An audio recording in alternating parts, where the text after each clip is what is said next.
আসসালামু আলাইকুম viewers, welcome back to my channel Tuya easy কিচেনে আপনাদের সবাইকে স্বাগতম। আজ মজার একটা রেসিপি নিয়ে আপনাদের সামনে হাজির হলাম। পেঁয়াজের লাচ্ছা সালাদ। এটা বিরিয়ানি, কাবাব, টিক্কার সাথে পরিবেশন করতে পারেন। ফ্যামিলির সবাই খুবই পছন্দ করবে। খুবই মজার একটা রেসিপি এবং খুবই সিম্পল একটা রেসিপি। আশা করি আমার রেসিপিটা আপনাদের ভালো লাগবে। চলুন মূল রেসিপিতে যাই।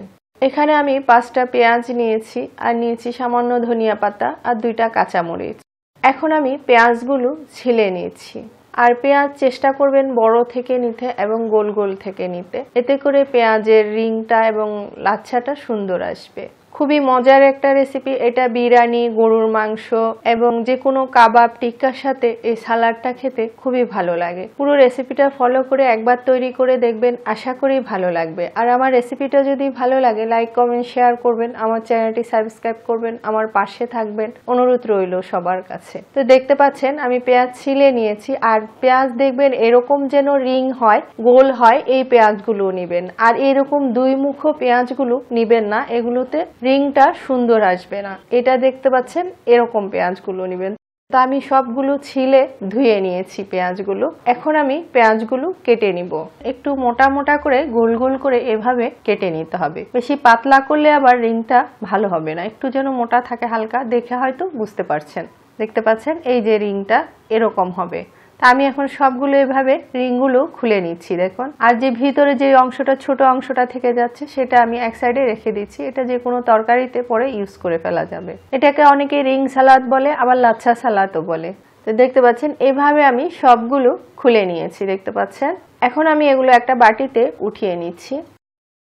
ঠান্ডা পানি দিয়ে এগুলো আমি 10 মিনিট ভিজিয়ে রাখবো। আপনারা চাইলে এখানে বরফ কুচিও ইউজ করতে পারেন। ঠান্ডা পানিতে যদি এগুলো কিছুক্ষণ ভিজিয়ে রাখেন, এতে করে কি হবে, এগুলো একটু ক্রাঞ্চি ক্রাঞ্চি হয়ে যাবে। খেতে সালাডটা তখন অন্যরকম মজা লাগবে। তো এটা আমি এক সাইডে রেখে দিলাম। এখন এই ফাঁকে আমি ধনিয়া পাতা এবং কাঁচা মরিচগুলো কুচিয়ে নিচ্ছি। ধনিয়া পাতা কেটে রেখে দিলাম। এখন আমি কাঁচা মরিচটা কুচিয়ে নিচ্ছি। একদম চিকন চিকন করে এটা কাটতে হবে।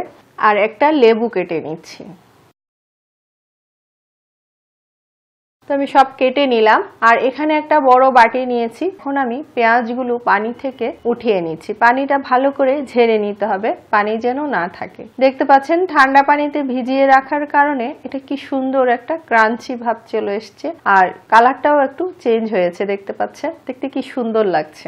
মরিচের গুঁড়ি দিয়ে দিলাম 1/2 চা চামচ। ঝালটা আপনাদের পছন্দ মতো আপনারা কম বেশি করতে পারেন। গোলমরিচের গুঁড়ি দিয়ে দিলাম 1/2 চা চামচের থেকে একটু কম। লবণ দিয়ে দিলাম 1 চিমটির মতো। বিট লবণ দিয়ে দিলাম 1 চিমটির মতো। চাট মশলা দিয়ে দিলাম 1/2 চা চামচ। কাঁচামরিচ কুচি দিয়ে দিলাম 1টার মতো। ধনিয়া পাতা কুচি দিয়ে দিলাম সামান্য। বড় এক টুকরো লেবুর রস আমি ভালো করে চিপে দিয়ে দিচ্ছি। যদি হাতের কাছে লেবুর রস না থাকে, ভিনেগার দিতে পারেন। এখন আমি আলতো হাতে এগুলো একটু মেখে নিচ্ছি। মেখে নিলেই তৈরি হয়ে গেল আমার পেঁয়াজের লাচ্ছা সালাদ। দেখতে পাচ্ছেন কি সুন্দর লাগছে দেখতে। এখন আমি আপনাদেরকে এটা পরিবেশন করে দেখাচ্ছি। এখানে আমি একটা ছোট বাটি নিয়েছি আর বাটিতে পরিবেশন করছি। দেখতে পাচ্ছেন দেখতে কতটা লোভনীয়, দেখতে যেমন সুন্দর, এটা খেতে খুবই মজা। একবার এটা খেয়ে দেখতে পারেন। যে কোনো কাবাবের সাথে, টিক্কার সাথে, গরুর মাংসের যে কোনো রেসিপির সাথে এটা পরিবেশন করতে পারেন। খুবই ভালো লাগে খেতে। একবার ট্রাই করতে পারেন, আশা করি ভালো লাগবে। আর এতক্ষণ আমার রেসিপিটা দেখার জন্য আপনাদের সবাইকে অনেক অনেক ধন্যবাদ। আবার অন্য কোনো রেসিপি নিয়ে আপনাদের সামনে হাজির হব। সবাই ভালো থাকবেন। আল্লাহ হাফেজ।